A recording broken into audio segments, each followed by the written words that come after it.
Hi everybody, welcome to Conscious Conversations. I'm your host, Katie Augustyn. So I am the head of the Transformation Center, which is based in Westport, Connecticut. You know, at the center, in addition to the private individual sessions that I do for shamanic healing and transformation coaching, we also have a series of different classes and workshops. I love to host other practitioners to come and share what they're about and what they do. So you can go on our website. We're going to put up our contact info. It's just transformationcenterct for Connecticut.com. And there's a calendar of events there. You can sign up right there online. Contact us directly, and also offer a 30-minute free consultation call. So you can let me know if you'd like to do that. So I started Conscious Conversations a long time ago. I was remembering it's been like almost 7 years, I think, since we started. And I just love meeting new people and finding out about them, who they are, what they have to offer you. So I'm really happy that you're here today to join us, because my guest is Marija, and I'm not going to pronounce your last name. Can you pronounce it? Sure, it's Mikolajczak. Mikolajczak. That's not so hard. No. Well, welcome to the show, Marija. Thank you so much. I'm really excited to be here. Yeah, this is great. And I'm going to read a little bit about you before we get started, and then we'll put up your contact info, your slides, so people can know how to reach out to you. So Marija is a clinical hypnotherapist. She's an energy worker and dowser. She's the owner of Green Witch School of Practical Magic. And she's also co-owner of Artemisia Integrative Wellness Center in Stamford, Connecticut. That's right. All right. And there, it's like a co-working space for all sorts of wellness practitioners. And you can come, you can rent a room for sessions. There's an event space. There's also, she'll tell us more about it in a minute. But it's really for anybody who doesn't have their own space, really, is what it sounds like. Yeah, cool. All right. So again, welcome to the show, and Thank you so great to meet you. It's First so time nice. we're meeting in person. It's very nice to meet you in person. Yeah. I think we met on Zoom at a TLC networking event, perhaps? Yes, it was a networking on Zoom. Yeah, which TLC is a great holistic health practitioner kind of networking organization that Beth Lee started a long time ago. And I've been a member for probably, 10 years or so. Oh, that's amazing. Are you pretty new? Oh, yes, we just joined 3 months ago, I think. Oh, okay, Yeah. all right. Well, good. Well, I'm glad you came down to Westport. So, I'm really curious, Marija, how did you get interested in the first place in hypnotherapy and everything else that you're doing? Well, it was sort of a winding road that I never saw coming. And I think, like many people, I started getting interested in spiritual things and wanted to learn Reiki. So I went to Reiki class, and that was kind of the path that that's a lot good of people take. entry level Yes. way to do it. Absolutely. Yes, and it kind of reminded me of a lot of things I had learned as a child but had kind of forgotten about, because I grew up in Oregon and I had hippie parents, and we lived off grid, and my neighbors, off-grid people, this woman gave me cassette tapes to learn how to meditate. Oh, wow. So I was a little kid listening to these cassette tapes to expand your aura, and I didn't know anything. I just thought, oh, this is what people do. Right. And I just did that from early age, and my grandmother taught me how to dowse. Okay. Do you want to explain a little bit about that for the audience who doesn't know? Absolutely. So dowsing is most well known for being the folks who would take a part of a tree down and then go out and find where to dig a well to find water. So water dowsing is the most well known. Okay. And you can also use different kinds of tools to dowse, or even your own body. So it's really just a word that can describe intuition or connecting to unknown or kind of unexplainable access to information. Yeah. So my grandmother taught me both how to find underground hidden things like water or veins of gold or whatever we were looking for as kids, and also to use a pendulum for dowsing. Yes. Yeah. Yeah. Pendulum. Yeah, I use a pendulum. Yeah. And I kind of left all that stuff behind when I went off to college, and when I started getting back into Reiki, I kind of got back into that world, and I went to a crystal shop, and I should buy a pendulum like I had when I was a kid. Oh, wow. You know, and then the lady at the store said, "Do you want a free gift from this box?" And there were tarot cards in there. And so I said, "Oh, wow, let me do that. I want to learn about it." And it just kind of went downhill fast after that, or zooming down the highway. Yeah, right. Because one thing leads to another. Yes. And there's so many modalities, so many like access points to the whole spiritual world that, you know, it's really what resonates with us. Is the way I look at it. Absolutely. Yeah, I agree with that. And I started a meditation group at we bought a place in Greenwich, and it was just an old farmhouse, and I started having a weekly free meditation group there. And I wasn't even really leading it at the beginning. I just was like, just come and we'll meditate together. Okay. But then people wanted me to, so I started learning how to lead meditation. And then from a little ways after that, I got introduced to Dolores Cannon. Are you familiar with Dolores Cannon? She's a writer and a hypnotist. She did a lot of past life regression and spiritual healing. She has a method called QHHT. I think I have heard of her, but I don't know her work. Yes. Okay. So QHHT. QHHT. Okay. That stands for Quantum Healing Hypnosis Technique. Okay. So I learned that. And actually, it's kind of an interesting thing because you used to have to go somewhere for 10 days or a couple weeks to learn that method. But I had little kids, and there was no way I was going to be able to do that. But then when COVID happened, they started putting their class online, which was great for me. Yes, there were some silver linings to that, to having everything go online. I agree, yeah. Yeah. Cool. So that's how I learned hypnosis, doing the past life regression, that method. But I felt like I really didn't know enough. Like I felt that was one technique, but I really wanted to know what to do with it if somebody remembered something from a past life, or they felt like unsettled from having remembered that or experienced it in the session. You mean like how you could help them further? Right. Okay. Yeah, like I feel like that method didn't necessarily always resolve everything or give enough tools. Okay. And it's a great technique, but I wanted to learn more. Yeah. Yeah, so that's seems like that's your MO. I do. Always want to learn more. Yes. Yeah. So then what happened? So a friend of mine suggested that we both go to hypnotherapy school together for a year. Wow. And I said, no way. That's a big step. I said, I don't have time for that. Like full time? It was a 720-hour program, yeah. Okay, yeah. It was online, but it was a lot of hours, yeah. So I resisted it for quite a while. And then I just kept getting signs, you know, and finally I said, okay, fine, I get it, I'll do it. And I signed up. As I started taking the classes, I was like, oh, this is why you want me to learn this. Oh, wow. It just brought everything together. Yeah. So yeah. it made me happy to see that I was on the right path. On the right path. Yeah. Yes. That's, what I find is the universe has for us, it's not going to let up until we at least investigate it for ourselves, right? Yeah. And so it's like, it's not surprising to me that it kind of unfolded that way. Yeah. And if you keep saying yes, then magic happens. Exactly. And speaking of magic. Speaking of magic, no accident that word came out of my mouth, right? Excellent segue. Yeah. A friend of mine, a different friend, suggested we were doing some classes for homeschoolers together, and we wanted to start teaching some of those classes for adults. And those were classes on herbalism, how to make homemade remedies, and a variety of things. And so together we launched this Greenwich School of Practical Magic, and we did that together for a while. And then my family said, you have too many people coming in our house. And I said, okay, fair enough. So we took a step back from the school, and I was also graduating from hypnotherapy school. And this friend is also a practitioner. She's a massage therapist and a wellness consultant, as well as an herbalist. So we said, why don't we rent a space?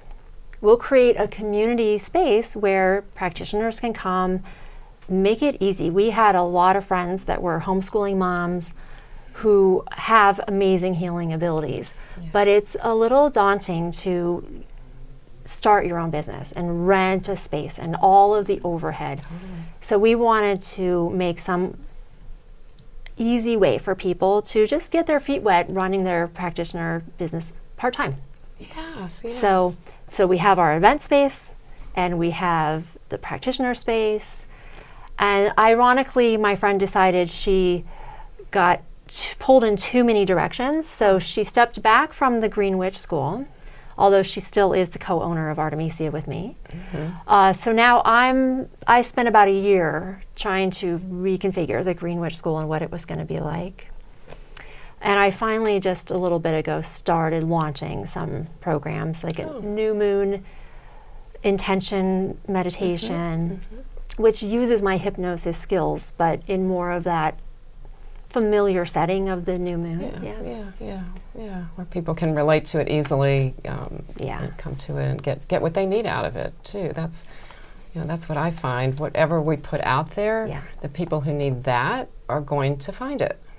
Yes, that's my belief. I agree with you. So it's great that you're offering that again. And I think, so how does that tie in with your center? Can't you do the work there?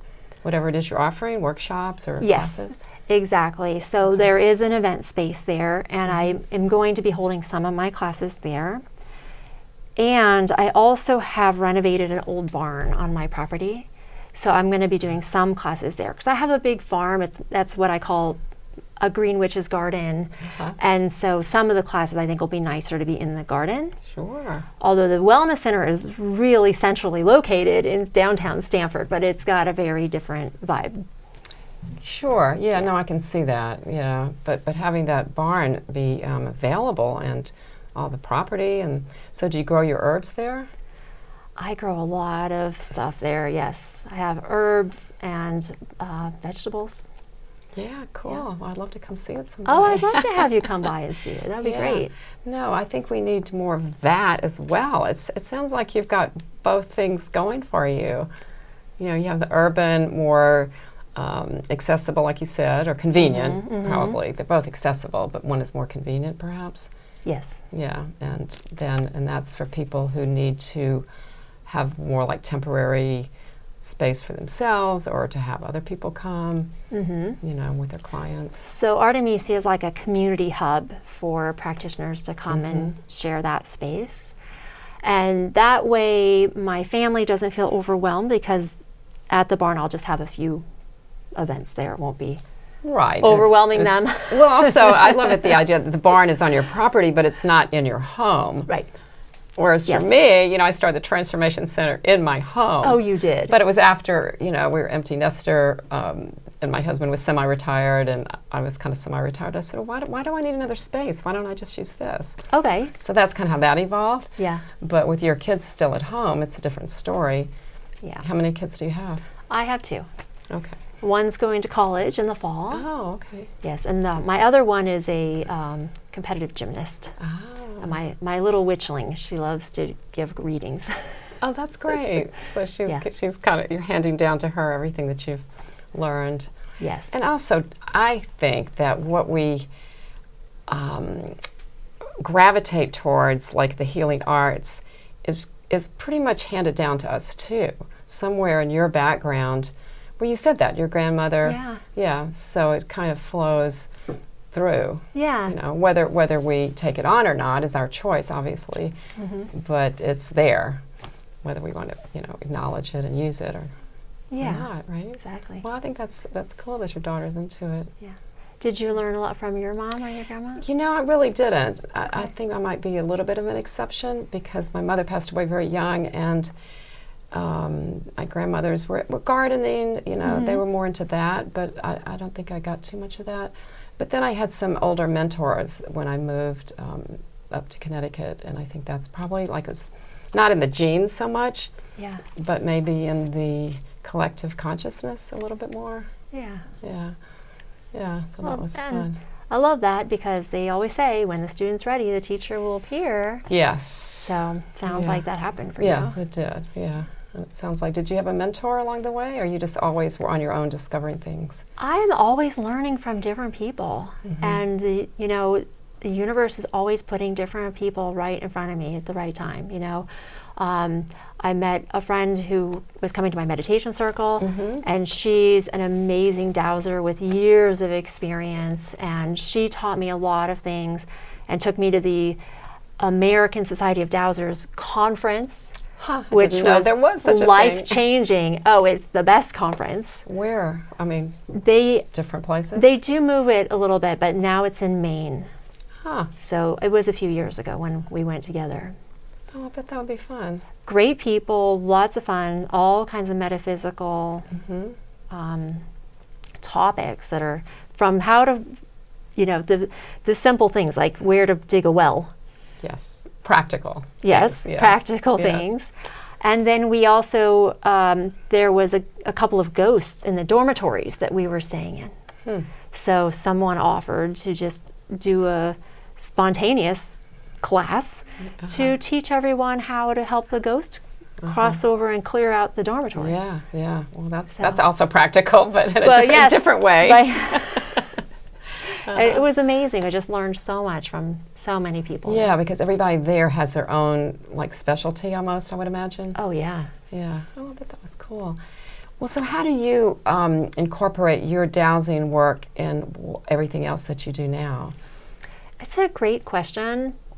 And I think that day to day it changes how much I am able. But sometimes I use, like muscle testing. Yes. It's the same as they would call it body dowsing. It's I was thinking the same thing. I never heard it called body dowsing, but it's totally the same. Yeah. Semantics. Yes. And so I use that a lot at restaurants when I'm choosing what to eat or grocery shopping. I just kind of use more it for yourself all the time for myself and for my kids. And with clients, actually, depending on the client, what their comfort level is or what their belief system is, I will do energy clearings for somebody either remotely ahead of time if they prefer, or with them so they can understand how it works and learn how to do it. Or sometimes if I need a little clarity about which technique to use or which way to go with a client, I'll just use a little dowsing to get some guidance to help me do the best for my client. It's great guidance. No, I pretty much the same. No, I use it all the time for myself, and if people ask me, not clients but anybody, I'll help them. I really want people to do it for themselves because it's so easy. But what I find is that a lot of people have blocks about it, like they don't want to believe that it's accurate or that it works, so to speak. So I think in that case it might weaken it a little bit. I'm not 100% sure, because I think it just depends on the person. It's very individual. Yes. Yeah. And whether they're ready for it or not. Yeah.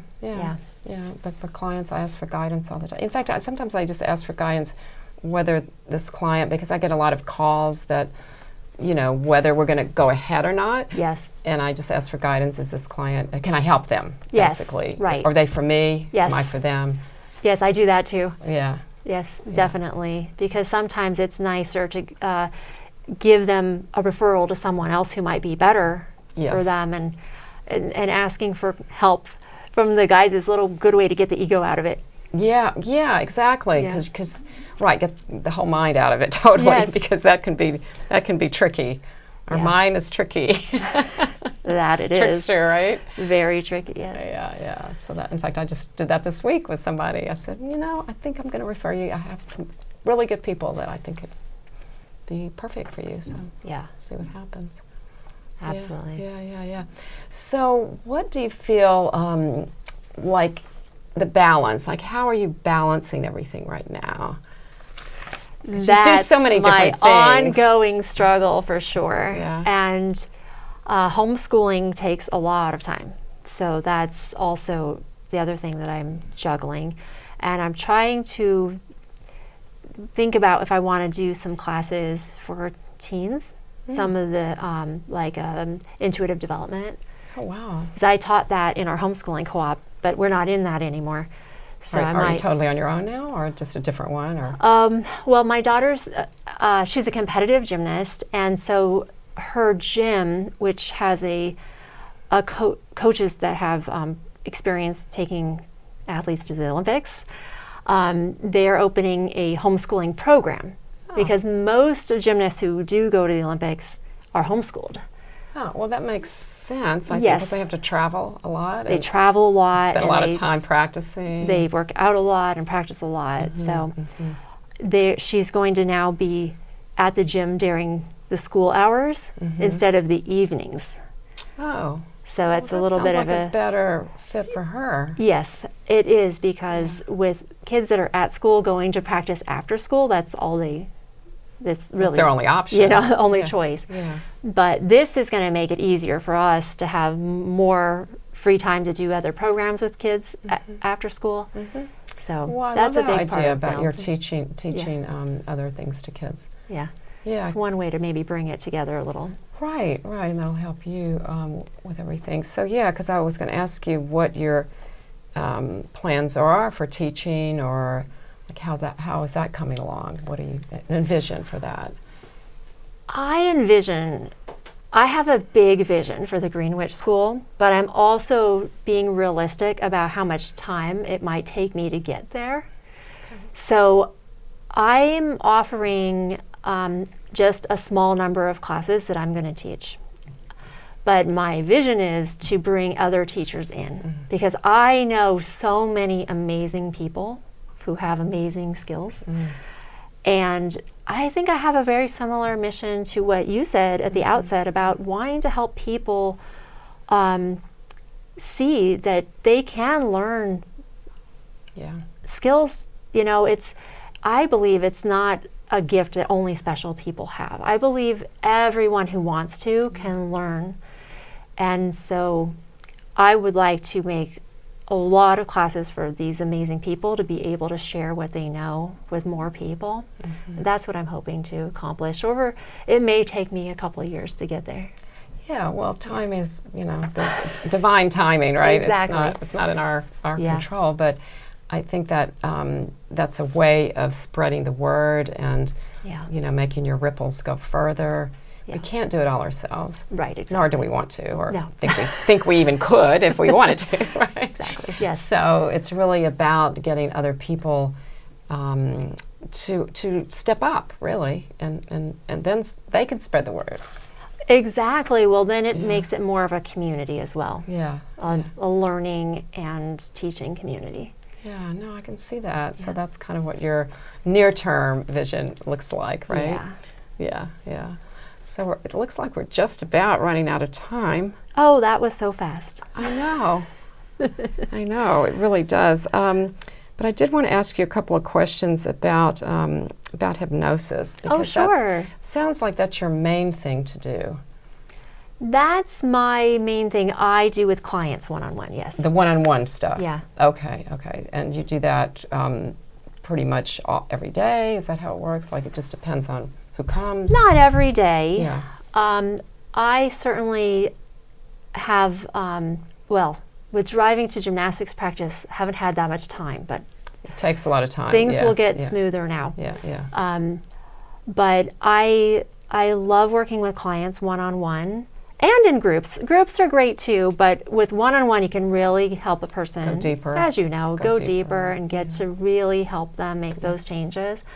I have really focused on chronic pain management. Oh. That's an area where conventional medicine has really fallen short for people. Oh, right. They just give them drugs. Yes, and they often don't work. Yeah. And 1 in 5 Americans is suffering from chronic pain. Wow. It's how did we get to this place? Oh, that's a whole other conversation. I think Don't answer that. I think you know that. Yeah. But it is, and sometimes hypnosis could be really the only thing that could help in many of those cases. And the other medical use is called functional neurological disorders.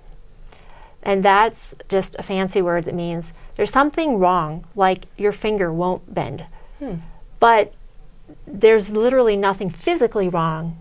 So they call that see. a functional neurological disorder. I see. Yep. Okay. Well, I'm being told that we need to wrap up, but I have 25 minutes left. So, 25 minutes gone. So I think we can finish this conversation. Okay, sure. So how does that work when you're working with the client to help them with their chronic pain? Well, there's a lot or this neurological thing? There are different techniques that work depending on exactly what the person's situation is. Yeah. And I always fit the technique to the person, not the other way around.